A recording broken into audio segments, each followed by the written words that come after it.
اپنے آپ کو سنبھالو، شاید ہماری قسمت میں یہی لکھا تھا، اور پھر ولید بہت اچھا ہے، مجھ سے بھی زیادہ۔ وہ افسردگی سے گویا ہوا۔ کون کس سے اچھا ہے فیضان؟ اب تو اس بات کی گنجائش ہی نہیں رہی۔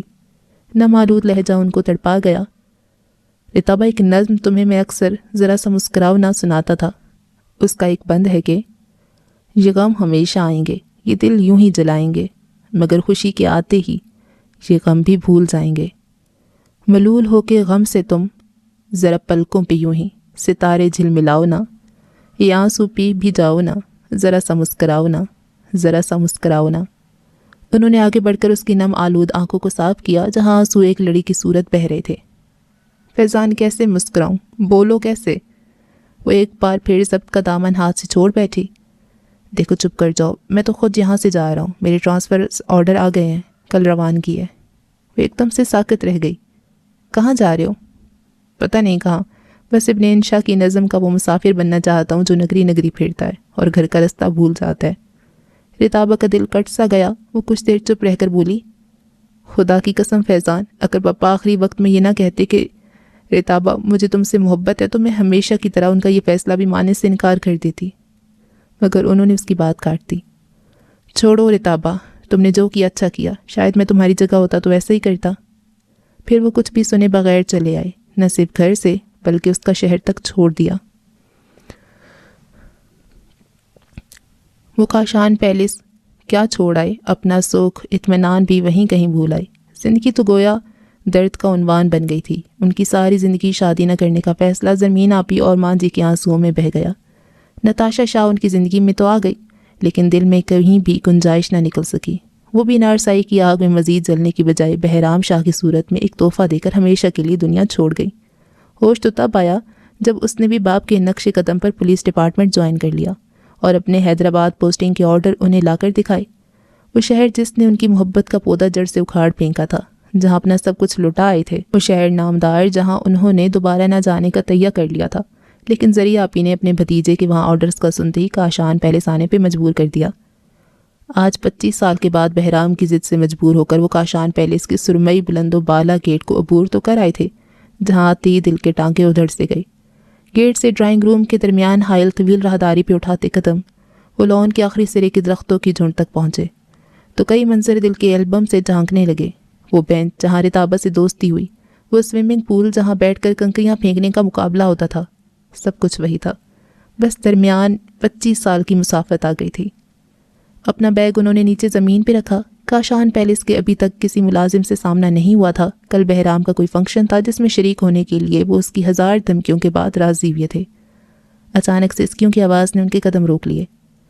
25 سال پہلے کا منظر تاریخ شاید پھر دہرا رہی تھی۔ درختوں کی جھنڈ سے آنے والی آواز بہت واضح ہو گئی۔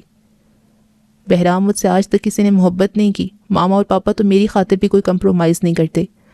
ماما کی اپنی دنیا اور پاپا کی اپنی، میں کہاں جاؤں؟ وہی آواز، وہی لہجہ، وہی الفاظ، بس چہرے تبدیل تھے۔ بہرام کے آگے کوئی لڑکی کھڑی رو رہی تھی۔ پشت ہونے کی وجہ سے اس کا چہرہ نہ دیکھ سکے۔ ہلکا سا کنکار کر انہوں نے اپنی موجودگی کا احساس دلایا تو کچھ لمحوں کے لیے خاموشی چھا گئی۔ ارے بابا آپ! بہرام جھنڈ سے نکل کر سیدھا ان کے گلے آ لگا تھا۔ آئی ڈونٹ بلیو اٹ بابا، آپ نے تو کہا تھا کہ آنا بہت مشکل ہے۔ بہرام کا والہانہ انداز اور پرجوش لہجہ ان کے دل میں کئی پھول کھلا گیا۔ وہ تھا بھی تو ان کا اکلوتا بیٹا۔ بابا، یہ فضا شاہ ہے، اپنے ولید انکل کی بیٹی۔ بہرام کو اچانک تعارف کروانے کا خیال آیا، جبکہ وہ سرسے میں اپنی آنکھیں صاف کر کے فریش نظر آنے کی بھرپور کوشش کر رہی تھی۔ جیتی رہو۔ انہوں نے اس کی سر پہ شفقت سے ہاتھ پھیرا۔ وہ بہو رتابہ کا پرتو تھی۔ ان دونوں کے ساتھ وہ ڈرائنگ روم میں پہنچے تو وہاں کی سیٹنگ میں معمولی بھی تبدیلی کے آثار نظر نہیں آئی۔ ٹی وی لاؤنج بھی ویسا ہی تھا اور زمین آپی کے گلے لگ کر جذباتی سے ہو گئی۔ کئی آنسو پلکوں کی منڈیر کو پار کر گئے۔